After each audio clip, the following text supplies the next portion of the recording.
আমি SMH idol academy স্কুলের চতুর্থ শ্রেণীর বিজ্ঞান ছুটি পরীক্ষায় পাস হয়েছি।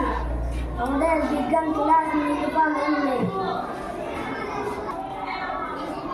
এটা ম্যামের তরফ থেকে একটা ছোট একটা উপহার। আমি এটা বের খুব খুশি হয়েছি। এই 4 দিন আগে আমি স্কুলে পড়ি চতুর্থ শ্রেণীতে।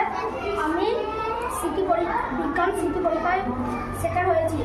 এটা হলো আমার ম্যামের তরফ থেকে একটা ছোট্ট গিফট এবং আমি অনেক খুশি এই গিফটের জন্য। আমি SMH আইডল একাডেমি স্কুলের ছাত্রী চতুর্থ শ্রেণীর। আমি বিজ্ঞান পরীক্ষায় থার্ড হয়েছি।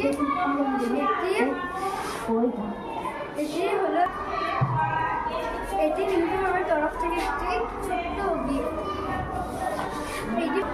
এটি পেয়ে আমি খুব খুশি।